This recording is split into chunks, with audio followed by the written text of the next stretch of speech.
Boa noite. Boa noite a todos presentes, amigos, internautas, ao Centro Espírita Jesus de Nazaré. Hoje, nossa leitura é no Evangelho, na página 193, item 4, capítulo 20. Questão: Missão dos Espíritas. Em seguida, passarei a palavra aos amigos facilitadores, Sérgio Bebiano e William Ferreira, que estarão comentando junto a nós o estudo de hoje.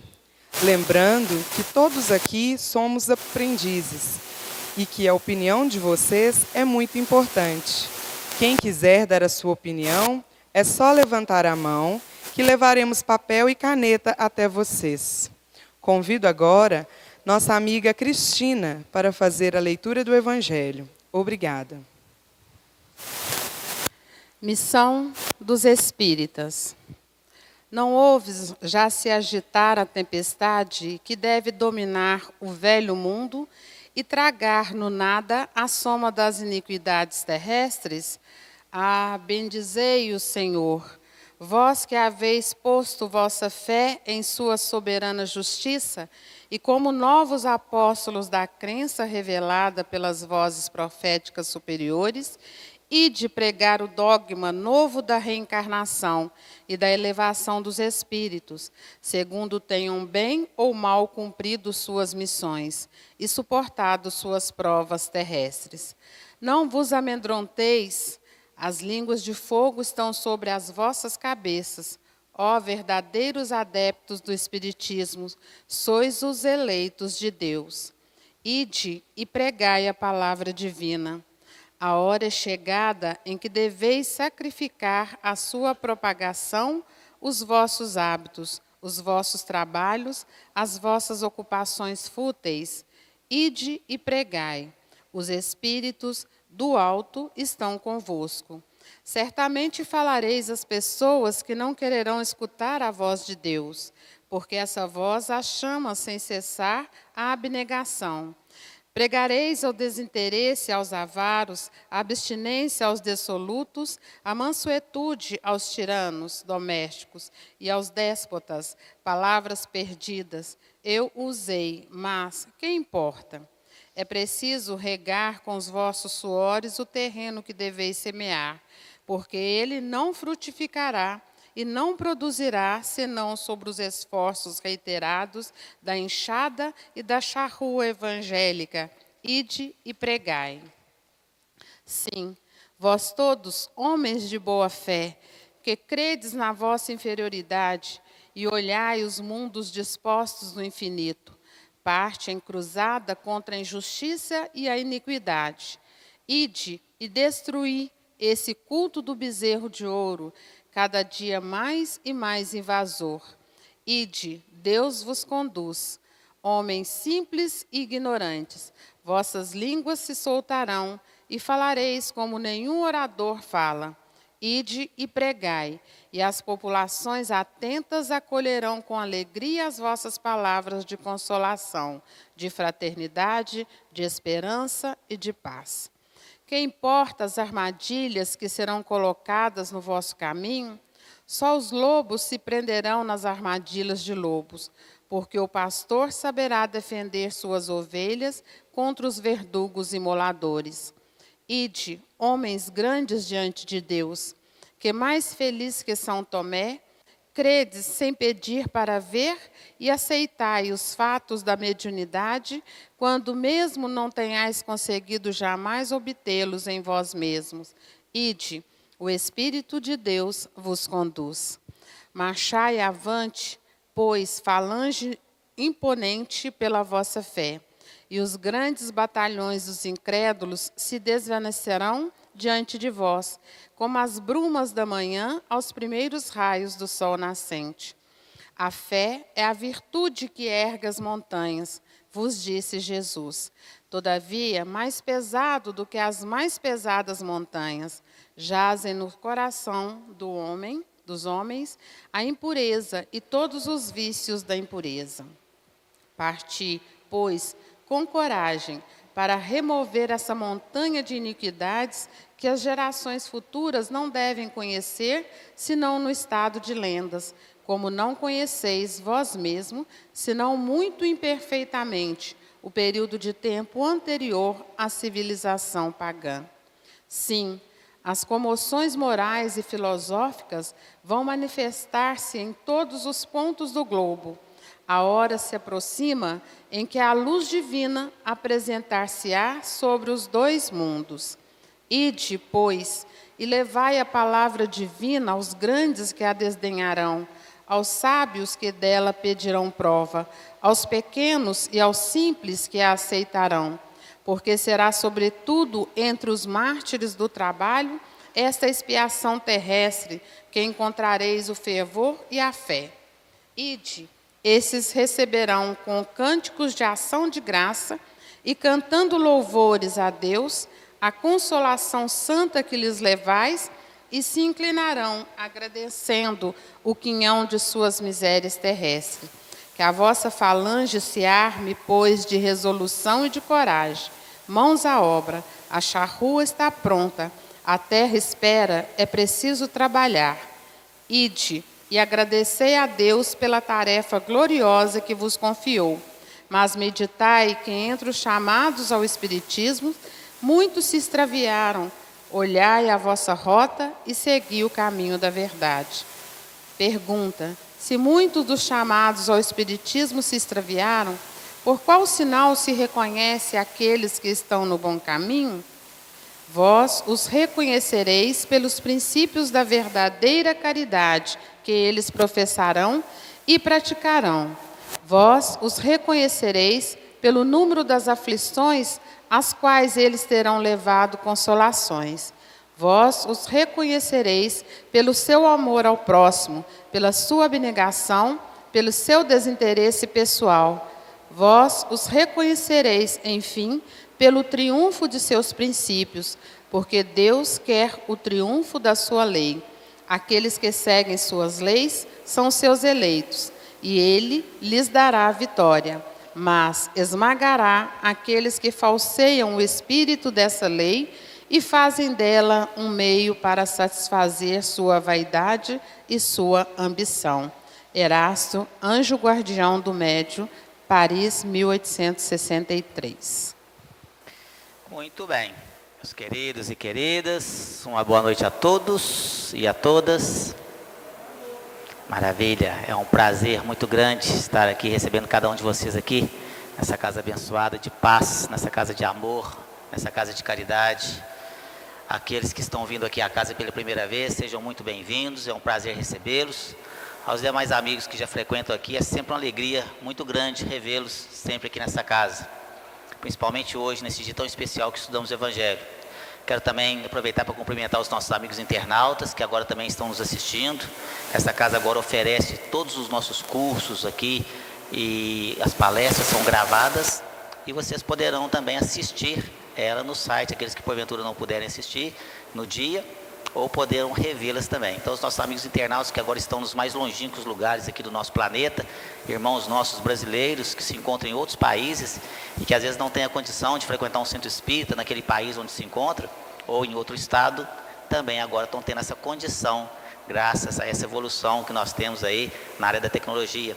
E é um prazer estarmos entrando aqui no lar dos nossos amigos internautas. Bom, meus queridos, eu e nosso companheiro William, que eu aproveito para agradecer a presença de sempre, está aqui conosco, nos auxiliando sempre como facilitador e voluntário nessa casa. Estamos aqui hoje para estudarmos todos nós juntos o Evangelho segundo o Espiritismo. Eu não me canso de falar que esse é um dos livros mais importantes da doutrina espírita, porque nos dá o norte, nos dá aqui o caminho a seguir, um caminho seguro. E nós vamos encontrar aqui todas as nossas respostas de como nós podemos fazer para nos tornarmos pessoas de bem. Esse item, a missão dos espíritas, que foi acabado de ler aqui agora, é de extrema importância, meus queridos. Nós temos que abrir aqui não só as nossas mentes, mas principalmente os nossos corações para os ensinamentos desta noite. E podemos estudar novamente depois, porque nós precisamos de entender muito bem o contexto que esse nosso irmão Erasto nos trouxe aqui. Eu vou passar para o William, que vai fazer uma explanação do texto lido, e vocês podem fazer as suas perguntas. Nossos voluntários estão aí nas laterais com a prancheta, basta você levantar a mão, que ele vai levar para você aí papel e caneta, para que você possa fazer aí a sua pergunta dentro do texto lido, tá certo? Desejo a todos um excelente estudo. À vontade. Boa noite a todos, satisfação mais uma vez estarmos juntos, para aprendermos juntos, como diz o Sérgio, é um estudo junto para aprendermos juntos. Eu confesso que esse texto, a primeira vez que eu li, há um tempo atrás, eu tive dificuldade, muita dificuldade de entender, né? Por causa do contexto em que o texto foi escrito, né? Foi uma psicografia, né? de um espírito de luz, o irmão Erasto, né? Eu tive algumas dificuldades e li algumas vezes. Recentemente li novamente por causa do estudo, e sempre que a gente lê, a gente identifica outras coisas, não é verdade? E eu queria voltar ao texto em algumas questões para a gente entendê-lo melhor. Talvez as dificuldades que eu tenha tido antes, talvez algumas pessoas tenham também hoje. Então, o texto começa a falar assim: velho mundo, né? Que o velho mundo já está passando por problemas. Quem que é o velho mundo? Para o Erasto, o espírito que se manifestou naquela época. O velho mundo não é, segundo a geografia, a Europa, né? Dizem que o novo no mundo, pela geografia, são as Américas. O velho mundo que ele diz, o Erasto, é exatamente o mundo antes do espiritismo, antes da doutrina espírita. Esse ele identifica como o velho mundo.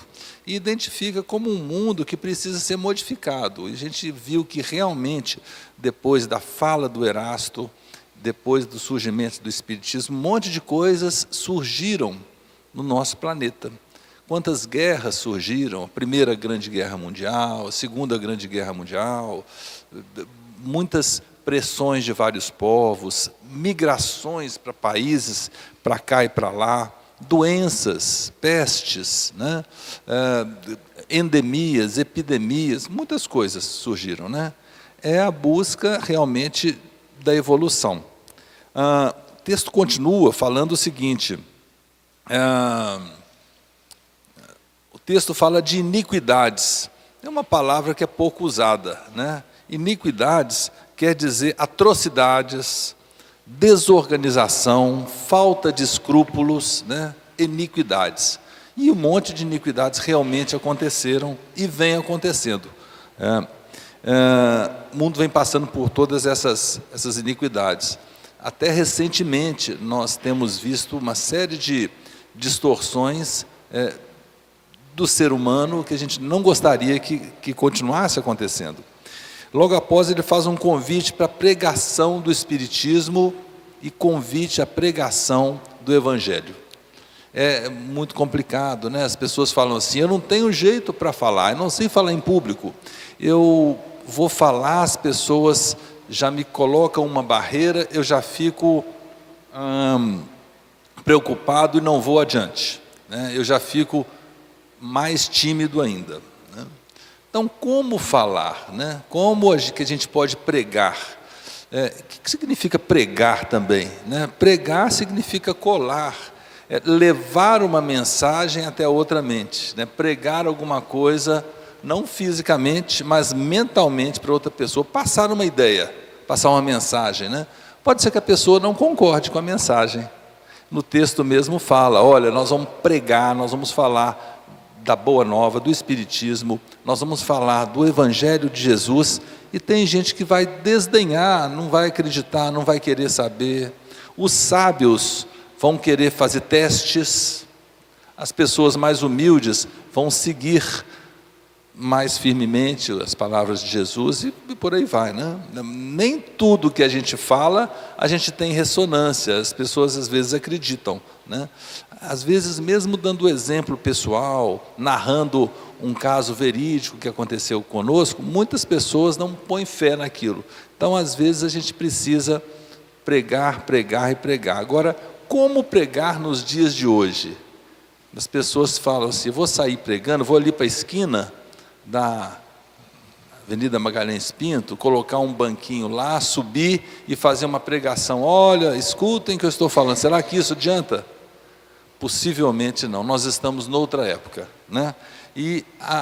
Mas podemos fazer pregações pelos meios tecnológicos de que dispomos, né? Para todo mundo, eu vou pegar minha lista de contatos no WhatsApp, no Facebook e de várias outras formas de contato virtual, um monte de coisas sobre o Evangelho. Será que eu vou ser bem aceito? Possivelmente não. Algumas pessoas vão receber de bom grado, outras pessoas já recebem tantas mensagens. Então, vai um pouco de prudência da parte da pessoa, de selecionar algumas pessoas, de selecionar o momento para enviar essas mensagens, para fazer essa pregação. E quando a gente fala do Evangelho, quando a gente fala de Jesus, quando a gente fala assim, que as pessoas precisam pregar porque tiveram um contato com a doutrina, a gente lembra que muitos serão chamados, poucos os escolhidos, e a gente lembra assim, a quem muito foi dado, a quem mais foi dado, mais será exigido. É natural que seja, né? Se a pessoa mora em determinada residência, vai pagar determinado imposto. Outra mora numa residência mais modesta, um imposto é menor. Tudo proporcional. E da mesma forma, se a pessoa teve acesso à doutrina, ao Evangelho, teve a oportunidade de participar de palestras, de ler. Quantas pessoas não têm condição de ter um livro para ler? Principalmente um livro do Evangelho, né? Se nós tivermos esse acesso, nós temos obrigação de, no mínimo, passar adiante. Passar com toda prudência. Tem pessoas que, em determinado momento do dia, em determinado momento da vida, não querem ficar escutando pregações, mas a gente precisa levar a palavra de Jesus. E levar a palavra de Jesus não é só pegar, por exemplo, a primeira carta de São Paulo aos Coríntios, que fala assim, que mesmo que eu não tiver mais forças, eu ainda vou amar a Deus, né? Mesmo que me falte tudo, se eu tiver amor, tudo vale a pena, né? Não é só contar o que tem na Bíblia, nos Evangelhos, não. Às vezes a pregação é quando uma pessoa está muito nervosa, você chegar e acalmá-la. Quem sabe fala assim, olha, estou vendo que você está nervoso, estou vendo que você está nervosa, o que eu posso fazer para te ajudar nesse momento? E isso é o que Jesus faria. Então a gente pode fazer um monte de coisas que são pregações, mas que não são literalmente falar diretamente de uma linha do Evangelho. A gente pode, por exemplo, verificar que sobrou um pouquinho de dinheiro no mês, eu posso ajudar uma instituição que está faltando, até para pagar a conta de luz. O que eu posso fazer nesse sentido? Sem criar expectativa que eu possa fazer isso todo mês para aquela instituição, mas alguma coisa eu posso fazer, eu aproveito a minha ida, a minha contribuição e falo, olha, que essa contribuição seja recebida com alegria e que usem com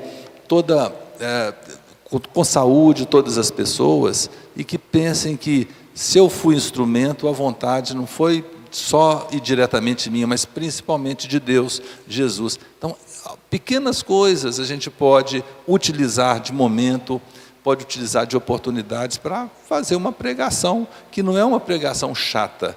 Às vezes você pode gastar 30 segundos, né? E o texto nos convida a mudar nos nossos hábitos para fazer essa pregação. É porque às vezes os nossos hábitos, a nossa rotina diária, né? Às vezes a gente gasta toda a nossa rotina com as coisas pessoais. É justo, né? Mas se eu tiver uma oportunidade de ajudar alguém, apertando um pouquinho a rotina, talvez valha a pena. Hoje, por exemplo, eu cheguei um pouquinho atrasado, mas cheguei a tempo de estar aqui com vocês, porque eu tive outros embaraços pela frente, né? E entre elas, para orientar determinada pessoa que precisava de uma palavra em determinado momento. Então, muitas vezes a gente pode espremer um pouquinho a rotina para contemplar essa pregação, que não é bem a pregação em cima de um monte, de um caixote, mas é lembrar da palavra de Jesus, principalmente em forma de atos, em forma de ações, né? O texto fala também, para quando a gente falar Jesus, não ter medo da palavra Jesus. A pessoa vai pensar que eu sou fanático. Não vai, não. Se a pessoa falar de Jesus com prudência, no momento certo, no momento e com as pessoas adequadas, sem ser realmente fanático, você não vai ser interpretado dessa forma. Agora, vamos pensar o seguinte, o texto diz o seguinte, quem serão perseguidos são os lobos, ou seja, aquelas pessoas que pretendem fazer mal, né, é uma metáfora, é uma comparação, aquelas pessoas que pretendem fazer mal, essas sim vão ser visadas, vão ser até perseguidas pela própria sociedade, né? Estamos vendo um monte de lobos sendo perseguidos pela televisão, pelos jornais, não estamos, né? E a gente espera que a justiça divina prevaleça, para que não haja simplesmente uma justiça terrena, prisão, mas que haja principalmente devolução de recursos que foram eventualmente desviados, exatamente para reverter para a população. Aí a justiça divina aparecendo, né? E principalmente a justiça divina no sentido do aprendizado. A pessoa fez, não deve fazer mais e não deve dar mau exemplo, porque a questão do exemplo é o ponto crucial. Muitas vezes a gente fala, mas se você não exercer, a sua fala não tem credibilidade. Credibilidade é exatamente isso, é a gente falar e agir da mesma forma. Então, eu penso que nós estamos tendo a oportunidade de verificar um monte de coisas que está se passando à nossa volta, seja na nossa cidade, seja no país como um todo, no nosso estado, no lugar que a gente trabalha, no nosso bairro. Vamos tomar isso como exemplo. Eu não posso fazer a mesma coisa, eu não posso repetir nem os erros que eu tive, que eu fiz, e quanto mais eu enxergando que a pessoa está agindo erradamente, eu vou fazer a mesma coisa, né? E não é fácil. Muita gente está pensando assim, nossa, será que eu estou fazendo isso? Não é fácil, gente. Não precisa se culpar, porque realmente não é fácil. Mas a busca diária, e o texto também fala isso, quando a gente tem a busca, espíritos de luz, o texto fala, espíritos amigos nos acompanham. Quando a gente tem a busca, as coisas boas nos acompanham. É impressionante. Isso não é teórico, isso não é da boca para fora. Todas as vezes que nós todos buscamos fazer alguma coisa para o bem, tudo de bom para a gente também acontece. Às vezes não acontece naquele mesmo momento.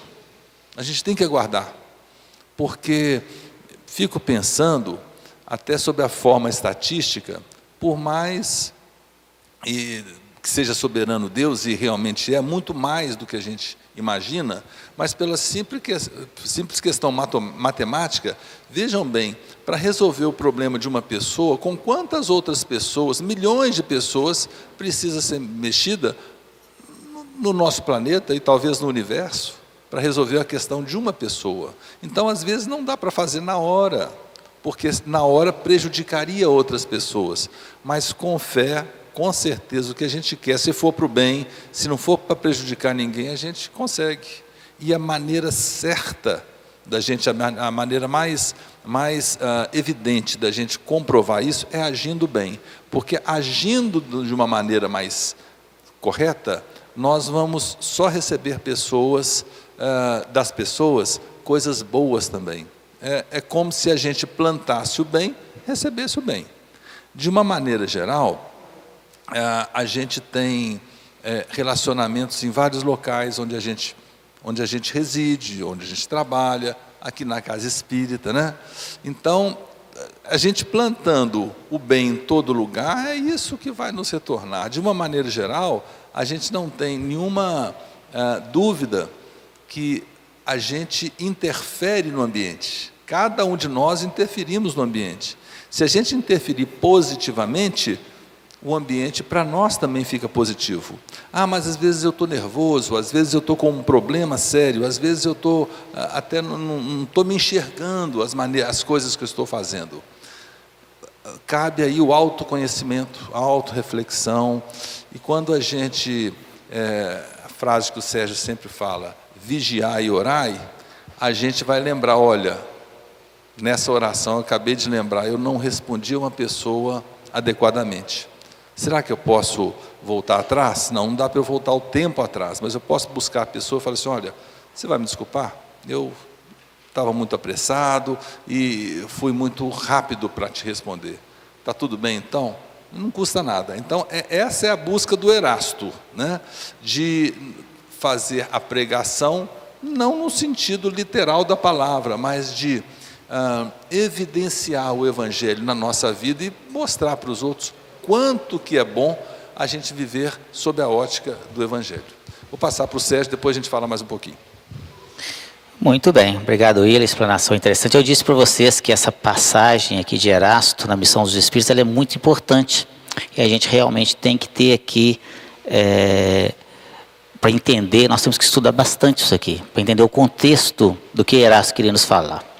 Uma pergunta interessante, tem algumas que já estavam aqui antes, para que nós possamos responder, e a pessoa fala assim, tenho frequentado essa casa e gostado muito, que bom, tenho aprendido muito também, como fazer para divulgar no nosso lar, para pessoas que não acreditam e acham que espiritismo é macumba?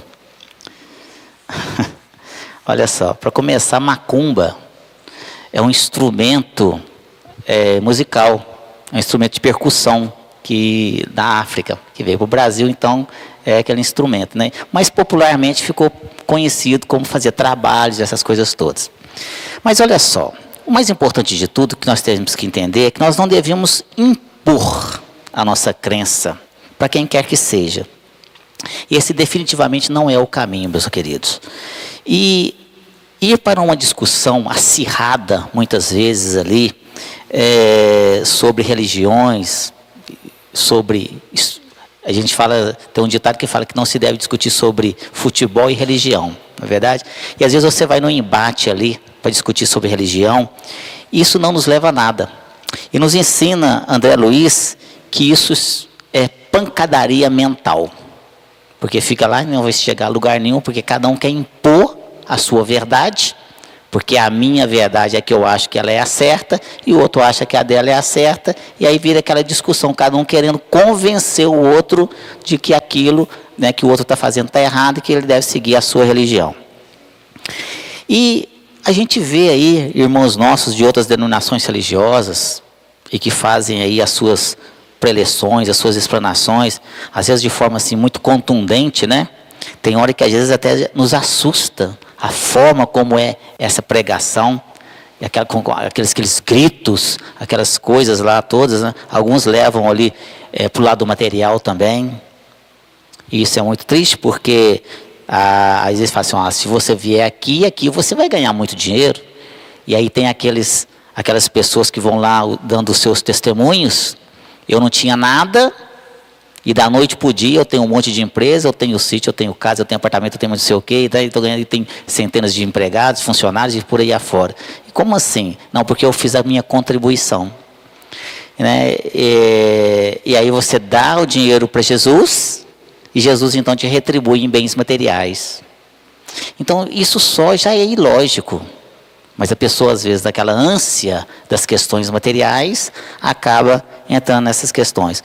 Outras ali vão nas questões dos dogmas, né? Irmãos nossos de outras denominações religiosas, das quais nós respeitamos muito, importante nós ressaltarmos isso aqui. E aí fala que chegará o dia do juízo final, aonde vai se separar ali os maus dos bons. E aí aqueles que já morreram há muito tempo atrás, vão aqui ter a sua ressurreição. E aí aparece aqueles folhetos com as pessoas saindo lá de dentro do cemitério, e eles vão se abraçando, os animais se abraçando, a zebra convivendo tranquilamente com o leão, ali, né, tudo na harmonia, e aqueles entes queridos que já desencarnaram, está lá no cemitério, e sai ali da cova, e aí eu pergunto, como? Né? Pessoas que já morreram há 100 anos, 200 anos, 300 anos, 1000 anos, 2000 anos atrás, como que vai sair de lá? E aí a mesma pessoa, e aí vai abraçar aquele ente querido seu de hoje. Então são coisas que são ilógicas e cientificamente impossíveis de acontecer, não é verdade? Então, e alguns outros ainda confundem também a questão da doutrina espírita com outras práticas espiritualistas, conforme foi a pessoa que fez a pergunta aqui, com relação à questão de rituais.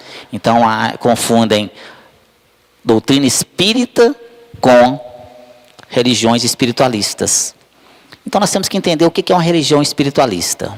Religião espiritualista são aquelas que acreditam em alguma coisa após a morte do corpo físico. Então, os católicos são espiritualistas, os protestantes, né, que são os evangélicos, são ali espiritualistas, a Umbanda é espiritualista, a Quimbanda, e vai por aí afora,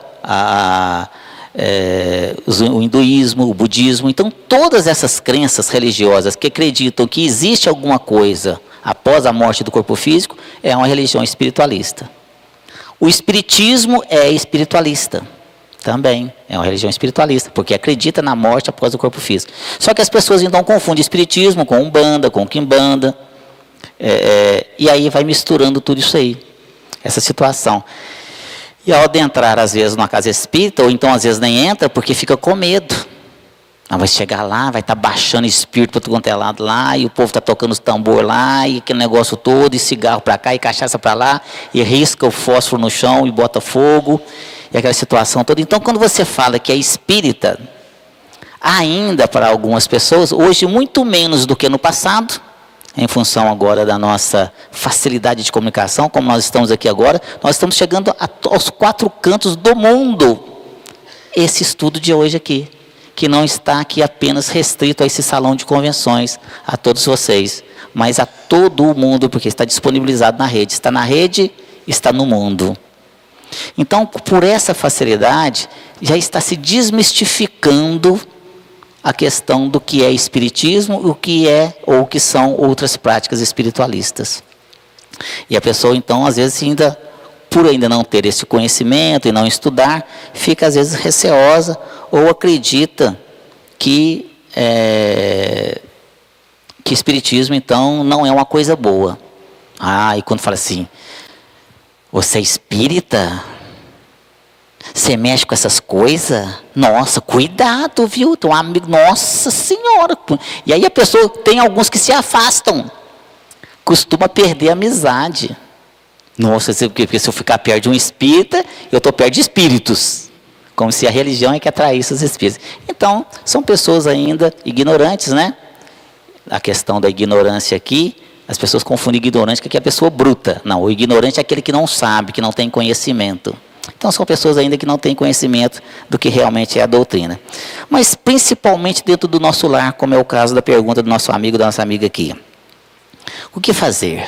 Primeira coisa, mudança, e o William colocou isso aqui muito bem, a mudança comportamental. A primeira coisa que você tem que fazer para pregar o espiritismo é se mudar, é fazer a sua autotransformação, é fazer aqui a sua mudança interior, é a sua reforma íntima. E quando você começa a mudar, as pessoas que estão à sua volta, elas começam a perceber, mas o William mudou bastante, uai. Ele era assim, e depois que ele foi para esse tal de lugar lá, ele mudou totalmente, é uma pessoa mais afável, uma pessoa mais caridosa. E aí eu vou contar um caso aqui de um grande amigo nosso, que é palestrante, e é um facilitador aqui dessa casa, um voluntário dessa casa, porque é público, ele já contou isso nas palestras, que é o nosso companheiro Zé Amaral. O Zé Amaral, antes de conhecer a doutrina espírita, ele era muito custoso. Imagina um cabo custoso. E ele vem aqui com aquela fala mansa dele, mas aquele era raça ruim, né? Igual nós mesmos, né? E o Zé Amaral gostava de um golo, sabe? E ele gostava de beber bastante.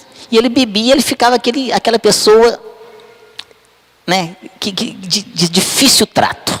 Então ele discutia com os familiares, ele discutia com a mãe, ele discutia com as irmãs, ele brigava com todo mundo. Era aquela confusão que muitos de vocês sabem o que é tratar com uma pessoa que é alcoólatra. A pessoa bebeu, ela perde o controle. E o Zé era assim. O Zé Amaral vai e conhece a doutrina espírita. E começa a frequentar o centro espírita. E ele começa a estudar. E ele é uma pessoa muito inteligente. E ele então viu o que ele estava fazendo de errado, que era com ele mesmo, que o maior prejudicado nesse caso era ele mesmo. E o que ele fez? Mudou. Ele fez a sua reforma íntima. Ele mudou o seu comportamento. E com isso as coisas melhoraram e muito, né? O relacionamento melhorou, a família melhorou, ele parou de beber. E aí virou um santo. Só que a família extremamente católica, não, o Zé não pode mexer com esse trem não, e vai mexer com esse negócio de espiritismo, com essas coisas e tal. Aí uma das irmãs do Zé chamou a família e falou assim, peraí gente, vamos fazer uma reunião aqui. Eu não sei o que é esse tal do espiritismo não, eu não conheço esse negócio não, mas o Zé foi para lá e me orou demais, deixa quietinho lá, mexe com ele não. Que eu estava no catolicismo, estava aquele inferno aqui na nossa casa. Ele foi para esse negócio deles lá e o trem me orou, que é uma beleza. E isso foi naquela época, isso há muitos, muitos anos atrás. Hoje, as coisas estão muito mais fáceis de entendimento, né, meus queridos? E o que fazer então? Nós, estudar. Estudar muito, para que você possa compreender o que é a doutrina espírita.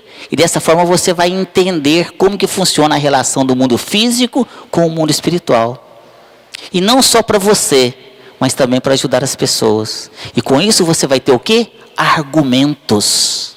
Para quando você entrar num diálogo, um diálogo sereno, você vai ter argumentos para dar respostas para todas aquelas perguntas que vão chegar até você.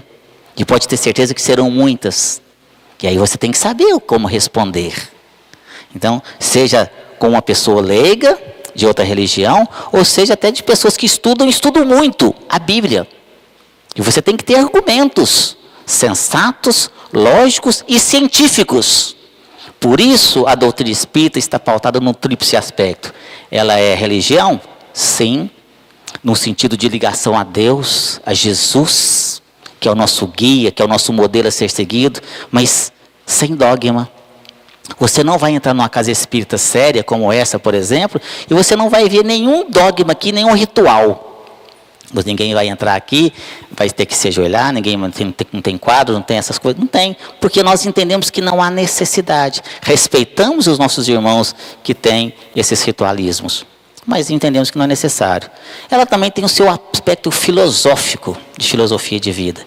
E ela tem um terceiro aspecto que é de suma importância, que é o científico. Então ela é religião, filosofia e ciência. E isso é muito importante, meus queridos. E com base nisso, você vai ter, então, quanto mais você estudar, você vai ter conhecimento e vai ter argumentos para poder discutir uma discussão saudável de ideias. Mas você vai ter embasamento para poder conversar com as pessoas. Não só, como eu disse, pessoas neófitas, mas também pessoas ali que já têm conhecimento da religião que ela professa. E aí eu quero contar aqui para vocês uma discussão que eu tive certa vez com o padre, porque eu venho de uma família católica, como a grande maioria de nós, né? Porque é a primeira religião do mundo, cristã, e a maioria de nós vem de uma religião católica. E era católico, só que eu ia muito na igreja, sabe? E eu estudava. Então eu ia na igreja, estudava ali, aquele negócio todo, e eu até ajudava lá também. E tinha um padre lá na nossa comunidade, e eu ficava ouvindo as homilias, e eu lia ali naqueles panfletos todos, gente, mas eu não concordava. Eu não concordava com aquilo que estava escrito lá. E eu sempre procurei respostas, porque era e ainda sou muito cético.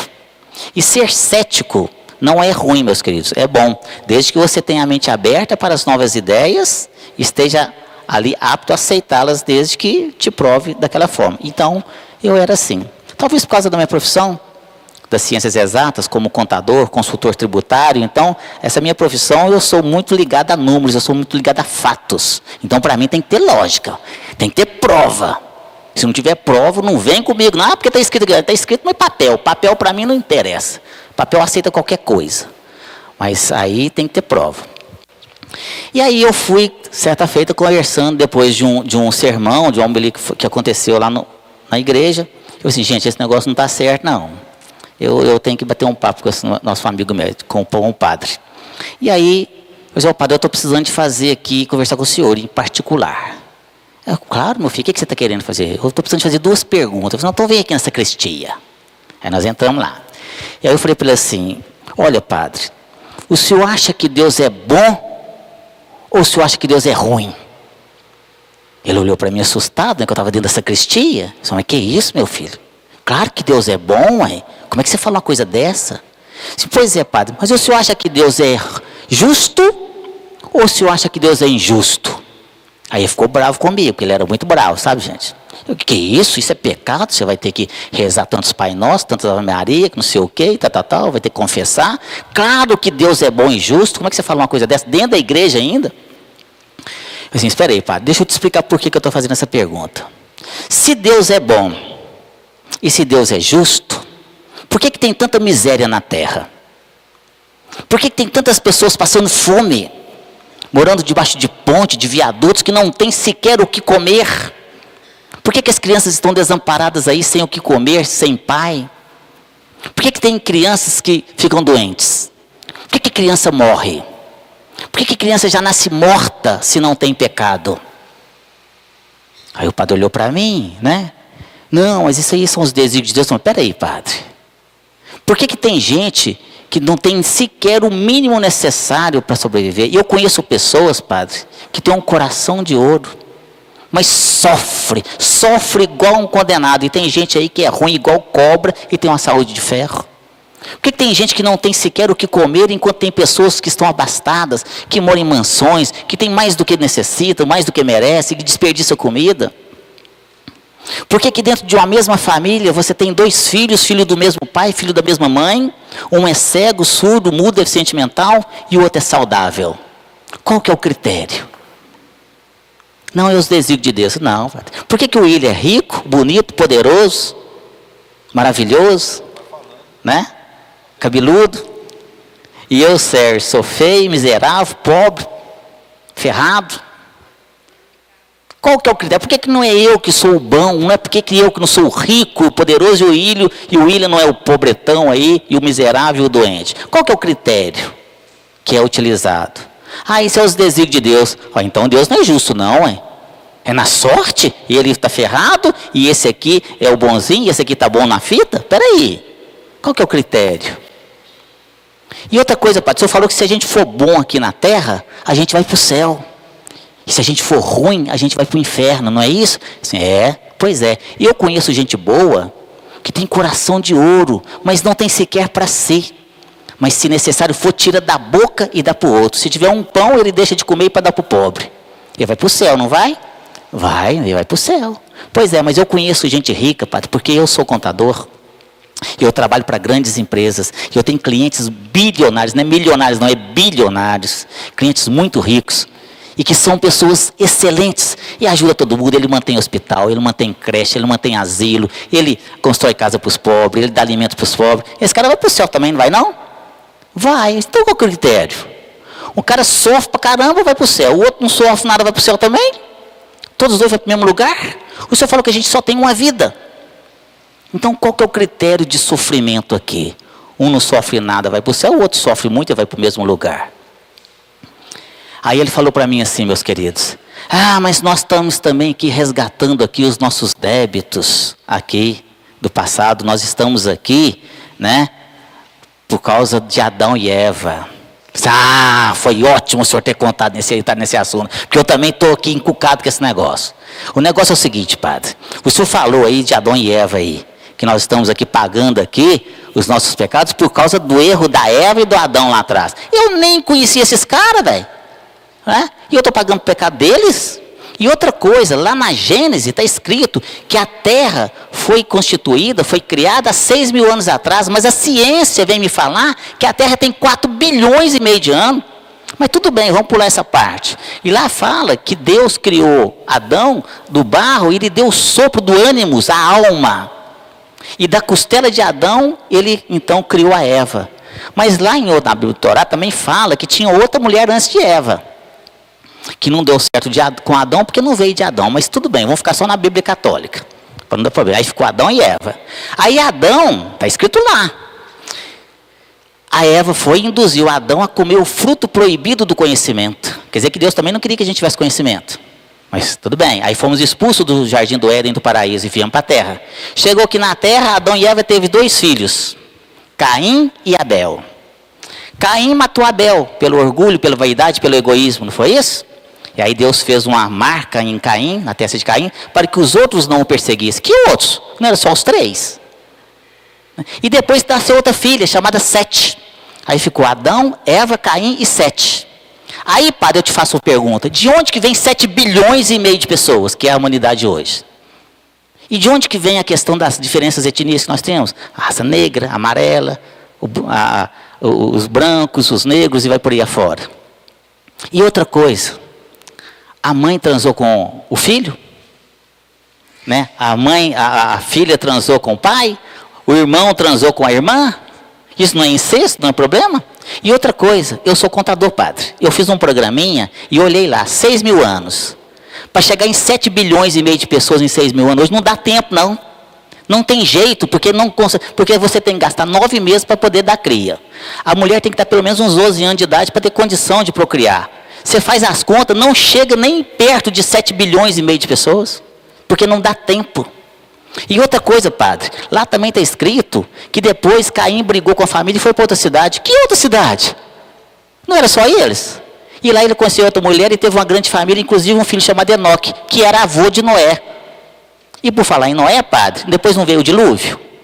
Não matou todo mundo? Aí não ficou só o Noé, a mulher de Noé, os 2 filhos de Noé, a nora de Noé e a criança? De novo, padre, de onde que vem 7 bilhões e meio de pessoas? Não dá tempo.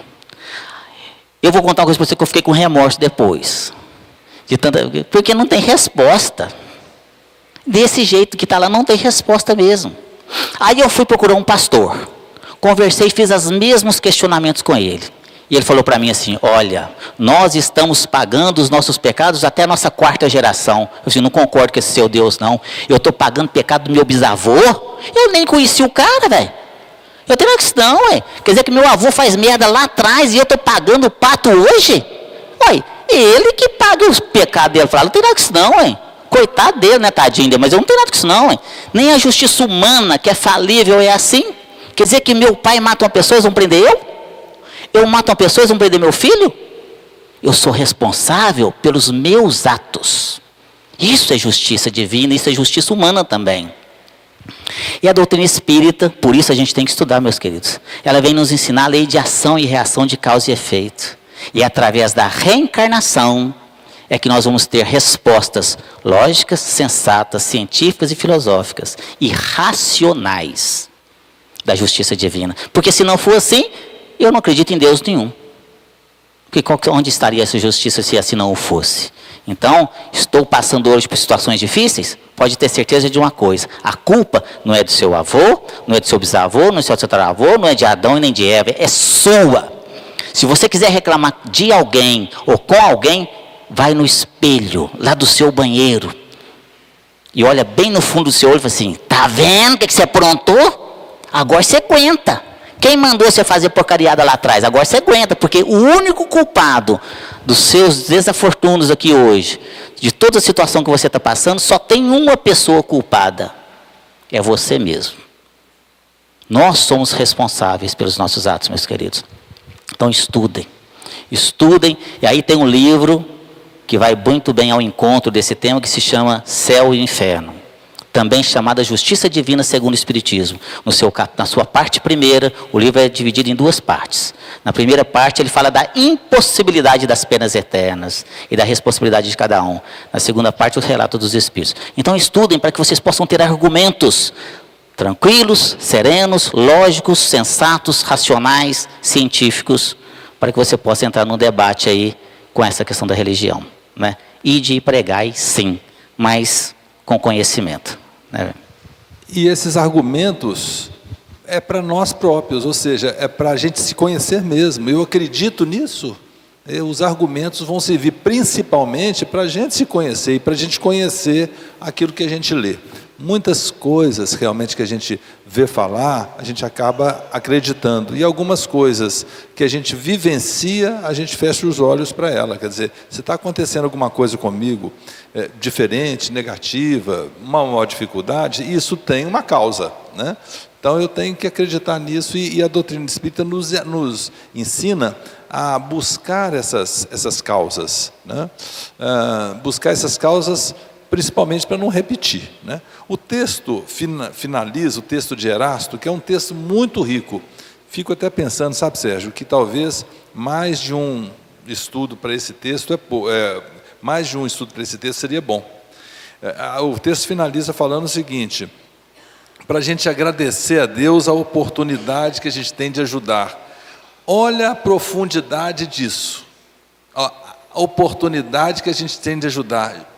Porque quem pratica alguma ajuda é porque não é a pessoa dependente. Olha que doloroso a pessoa, muitas vezes, apesar de não ser nenhum tipo de, vamos dizer assim, humilhação, mas é diferente você estar na posição de quem ajuda, de quem se doa, de quem empresta seu tempo, de quem doa até coisas materiais, do que a outra pessoa que eventualmente vai pedir, vai no sentido de aproveitar a sua doação. É diferente. E é para não ter humilhação nesse sentido que existe nos centros espíritas sérios como esse, um chamado Bazar da Pechincha, aqui chama Bazar da Fraternidade. Foi até eu que sugeri esse nome, né, Sérgio? É o seguinte, porque a pessoa compra uma calça jeans por R$1, por R$2, mas ele comprou com o dinheiro dele. Mas R$2, ele compra com dignidade. E olha como os bazares são ótimos, os bazares espíritas, porque a pessoa que doa, olha que interessante, ela abre espaço, não só no guarda-roupa dele, mas na vida dele. A pessoa areja o seu ambiente pessoal e o ambiente físico também. E quem compra fazendo uma aquisição com dignidade. Compra mais barato, muito mais barato. E o bazar aqui da casa, que eu conheço, não vende nada furado, rasgado, que não se destina a uso, só coisas boas, né? E vende muito barato. Então resgata a dignidade da pessoa, que é exatamente o que o Erasto finaliza no texto, falando o seguinte: para a gente agradecer a Deus a oportunidade da gente doar, a oportunidade da gente ajudar. Porque quem tem condição de ajudar não está em condição, ou não precisa estar em condição de pedir ajuda. Eu até, finalizando aqui, tem uma pergunta que fala o seguinte: se eu não seguir o caminho do Evangelho, eu serei destruído, como diz no final do texto? Uma conversa longa. E eu e o Irley já comentamos muito com vocês aqui a questão da tradução, né? E o próprio Erasto começa a falar de o velho mundo e o novo mundo. E isso é uma conversa para a gente falar de um mundo regenerado, um mundo da regeneração. Não que a pessoa jamais vai ser destruída no sentido literal da palavra, mas quem não se adequa a ficar com pessoas de bem, tem que ficar com pessoas, eventualmente, mais ou menos do seu jeito. E talvez ele não goste. Talvez ele vai gostar só de ficar com pessoas que estejam perdoando, que estejam aprovando algumas de suas ações, incentivando. Mas quando a pessoa passa a se relacionar só com pessoas iguais, ou seja, que às vezes são implicantes, que às vezes não respeitam o direito dos outros, aí talvez ele mude. É por isso que o mundo regenerado existe em várias dimensões, em várias graduações, né? E por isso que não há castigo, por isso que não há assim, você vai para o mundo pior, não, você vai para um mundo melhor. Mas o mundo melhor, depois que você desencarnar, é o mundo mais ligado à sua vibração, né? Como nós estamos hoje aqui, mais ou menos na mesma vibração todos nós. Sei que, se não todos, a maior parte de vocês já são grandes pregadores. Eu conheço várias pessoas que estão aqui hoje e que vêm nessa casa e que já trazem outras pessoas. Isso é um sinal que vocês já divulgaram o Evangelho de Jesus para outras pessoas. Conheço várias pessoas que participo do acolhimento fraterno, as pessoas gostam do acolhimento, da casa, e chamam outras pessoas. Então vocês já estão praticando o que Jesus falou e o que o nosso querido irmão Erasto mencionou. Pregai, vocês estão pregando com as armas, né? Com os instrumentos que vocês têm. Esse texto é muito bonito, porque ele nos remete a vários locais, a vários lugares, a várias ideias. E eu repito que eu acho que, se tivesse oportunidade, que não seja no próximo estudo, mas um pouco mais para frente, nós estudarmos esse texto novamente, seria muito bom. Quero me despedir, dar boa noite a todos, agradecer pela presença. O Sérgio ainda quer finalizar. Boa noite. Muito bem, meus queridos. Como nós colocamos, o texto é de fundamental importância para a nossa reflexão, que possamos depois refletir sobre os estudos dessa noite e, o mais importante de tudo, nos esforçarmos para colocá-lo em prática na nossa vida, no nosso dia a dia, né? Nós temos outras perguntas aqui que não deram tempo de serem respondidas, mas responderemos na nossa oportunidade. Então, eu desejo a todos um excelente retorno aos seus lares, com muita paz, aos nossos amigos internautas também, que todos fiquem em paz e que Jesus possa nos abençoar a todos nós, hoje e sempre. Muita paz a todos, meus queridos.